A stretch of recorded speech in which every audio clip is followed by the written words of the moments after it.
Today's story is The Straw, the Coal and the Bean from the Grimm's Brothers fairy tales.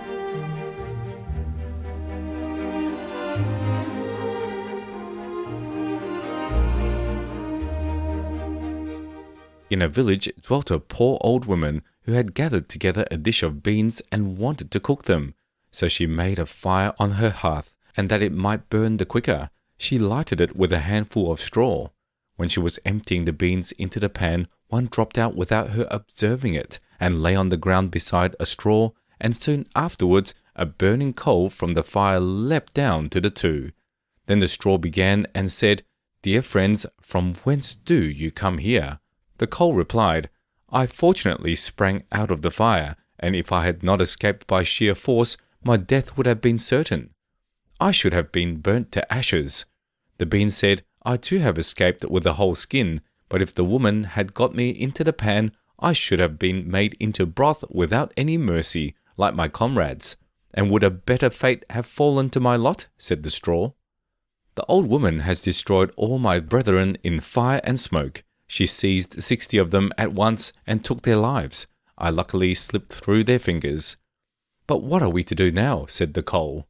"I think," answered the bean, "that as we have so fortunately escaped death, we should keep together like good companions, and lest a new mischance should overtake us here, we should go away together and repair to a foreign country."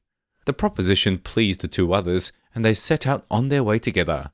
Soon, however, they came to a little brook, and as there was no bridge or footplank, they did not know how they were to get over it.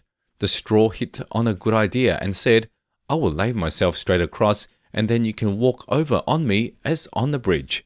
The straw therefore stretched itself from one bank to the other, and the coal, who was of an impetuous disposition, tripped quite boldly onto the newly built bridge. But when she had reached the middle, and heard the water rushing beneath her, she was after all afraid and stood still, and ventured no farther.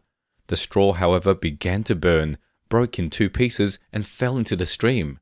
The coal slipped after her, hissed when she got into the water, and breathed her last. The bean, who had prudently stayed behind on the shore, could not but laugh at the event, was unable to stop, and laughed so heartily that she burst. It would have been all over with her, likewise, if, by good fortune, a tailor who was travelling in search of work had not sat down to rest by the brook. As he had a compassionate heart, he pulled out his needle and thread and sewed her together. The bean thanked him most prettily, but as the tailor used black thread, all beans since then have a black seam. We hope you enjoyed the story. Subscribe for more. See you next time.